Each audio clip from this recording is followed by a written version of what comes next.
ખાતે મહિલા તબીબ ઉપર દુષ્કર્મ આચરવામાં આવ્યું હતું, જે મામલે સુરત ખાતે પણ તબીબો હડતાલ ઉપર ઉતરી ચૂક્યા છે।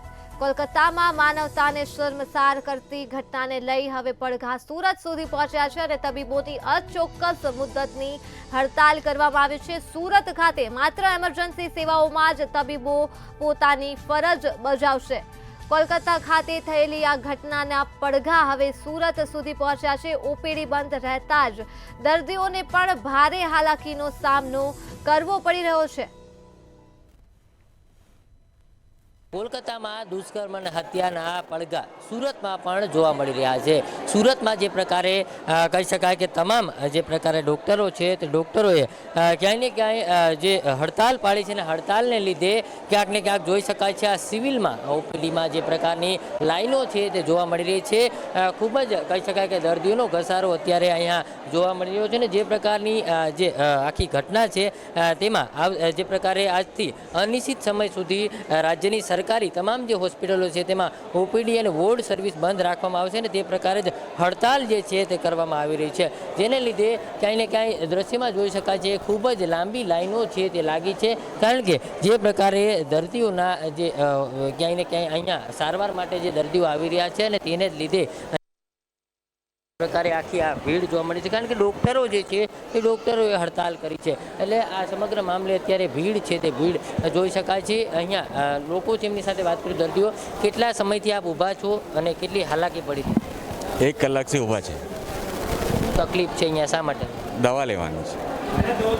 ચોક્કસ જે પ્રકારે અહીંયા કલાકોથી લોકો ઊભેલા છે અને જોઈ શકાય છે અહીંયા પણ ખૂબ જ લાંબી લાઈનો છે તે લાગી ચૂકી છે, અને એકંદરે જોઈ શકાય છે કે તમામ દર્દીઓ જે છે તેની હાલત હાલ કફોડી છે, કારણ કે માત્ર એનસીડી જે ક્લિનિક કહી શકાય કે આ એક જ ક્લિનિક ચાલુ છે, બાકીની તમામ જે ઓફિસો છે ત્યાં ડૉક્ટરો નથી, અને તેના જ કારણે ખૂબ જ ભીડ જે છે તે અત્યારે તમે દ્રશ્યમાં જોઈ શકાય છે।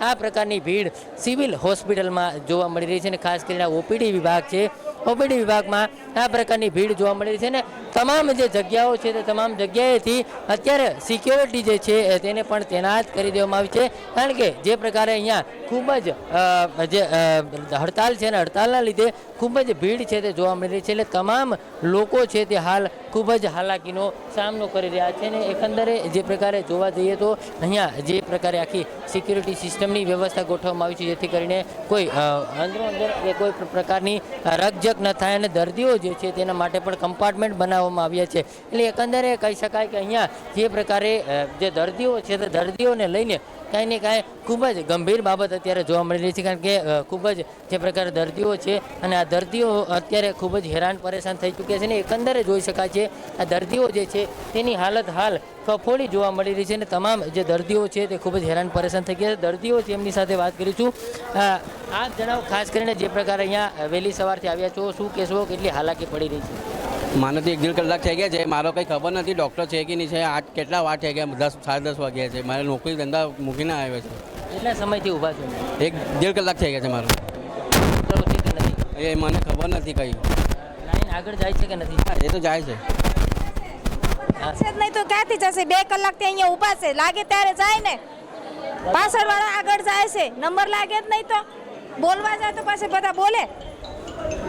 તો એ લોકોમાં એક પ્રકારે રોષ છે તે જોવા મળી રહ્યો છે, ને તમામ જે લોકો છે તે ખૂબ જ હેરાન પરેશાન થઈ ચૂક્યા છે, કારણ કે જે પ્રકારે અહીંયા ડૉક્ટરોની હડતાલ છે ને હડતાલને કારણે જે તમામ જે લોકો છે તે ખૂબ જ ક્યાંય ને ક્યાંય પારાવાર મુશ્કેલીનો સામનો કરી રહ્યા છે, કારણ કે તમામ લોકો છે તેમને દવા જે છે તે દવા લેવા માટે થઈને અહીંયા હોસ્પિટલની અંદર આવ્યા છે, પરંતુ જે પ્રકારે અહીંયા ભીડ છે આ ભીડ ક્યાંય ને ક્યાંય આ પ્રકારે ઓપીડીમાં જે પ્રકારે ડૉક્ટરો છે ને તેના જ કારણે જોવા મળી રહી છે, એટલે હડતાલની અસર સીધી જોવા મળી રહી છે। કેમેરામેન કેસી વગત સાથે દિવેશ પરમાર, મંતવ્ય ન્યૂઝ, સુરત।